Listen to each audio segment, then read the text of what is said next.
உரையாற்றி சென்று கொண்டிருக்கின்ற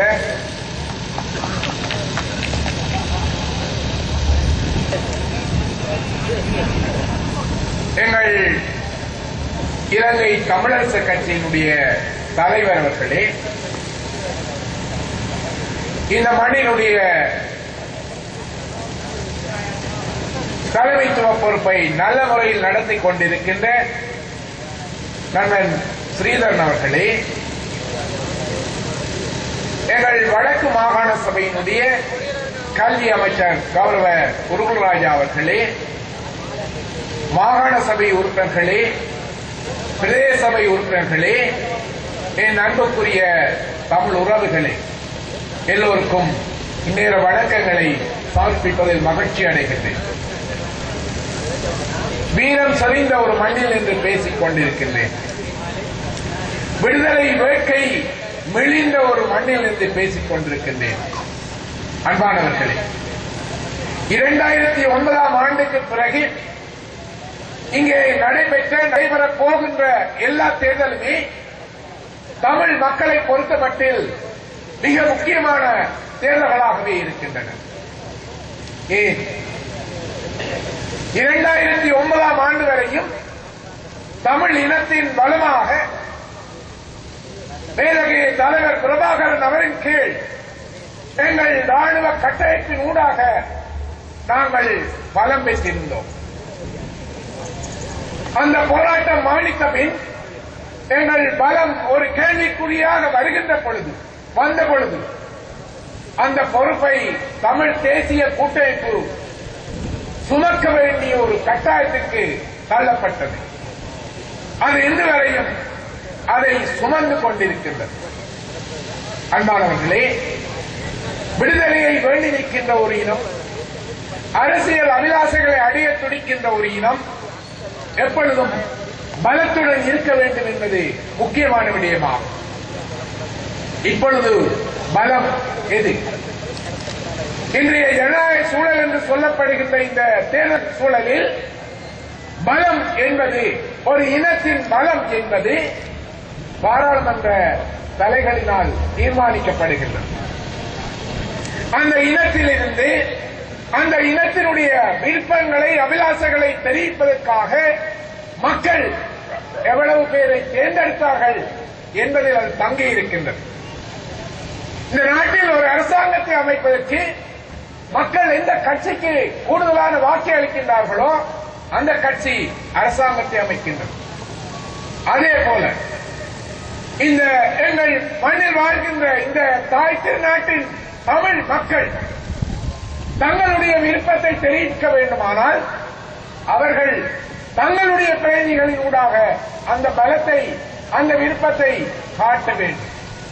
அந்த வகையில் தான் நடைபெறுகின்ற எல்லா தேர்தலும் எங்களுக்கு முக்கியமானதாக இருந்தது.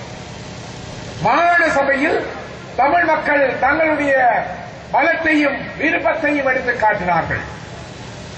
அதற்கு மேலாக நடந்து முடிந்த ஜனாதிபதி தேர்தலில் மக்கள் தங்களுடைய விருப்பத்தை தெரிவித்தார்கள்.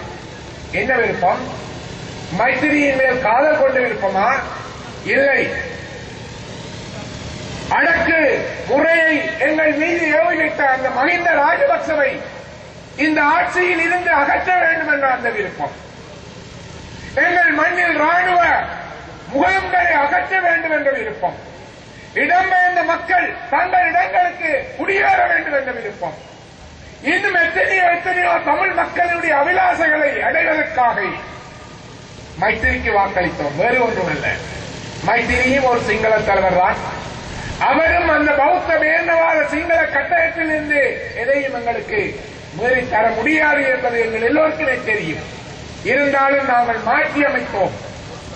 எங்களுக்கு தேவையான சூழலை மாற்றி அமைப்போம். இது ஒரு காலத்தில் தலைவர் பிரபாகரன் கையாண்ட ஒரு ராஜதந்திரம்.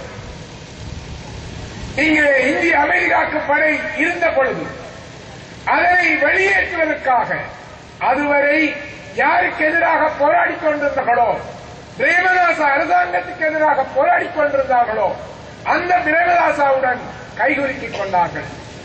IPKF என்று சொல்லப்படுகின்ற இந்திய படை நாட்டை விட்டு வெளியேறியது. எங்களுடைய லட்சியத்தை அடைவதற்காக, ஒரு எதிரியை அழிப்பதற்காக இன்னொரு எதிரியுடன் கைகோர்ப்பது என்பது ஒரு விவேகமான செயல் என்பது நிரூபிக்கப்பட்டிருக்கிறது. அந்த வகையிலானதான் இதுவும் கூட. இந்த தேர்தலை நாங்கள் சரியான முறையில் பயன்படுத்திக் கொள்ள வேண்டும். எங்களுடைய அந்த பலத்தை பெறுவதற்கான ஒரு கருவியாக பயன்படுத்திக் கொள்ள வேண்டும். தமிழ் தேசிய கூட்டமைப்பு என்பது ஒரு கட்சி அல்ல, அது ஒரு இயக்கம்.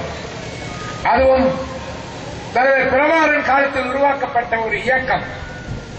அது இன்று அந்த பொறுப்பை சுமந்திருக்கின்ற பொழுது அந்த இயக்கத்தை பாதுகாத்து எங்களுடைய அந்த லட்சியத்தை அடைவதற்கான அந்த பாதையை எப்பொழுதும் நாங்கள் செப்பரிட வேண்டியது எங்களுடைய கடமையாக இருக்கின்றது. அதனால் இந்த தேர்தல் முக்கியமாக இருந்தது.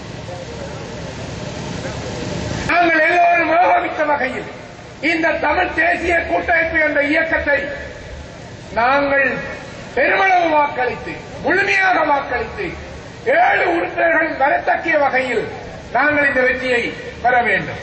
அப்பொழுதுதான் சிங்கள தேசியமும் சர்வதேசமும் எங்களுடைய தமிழ் மக்களுடைய அபிலாஷைகளை மீண்டும் ஒருமுறை புரிந்து கொள்ளும்.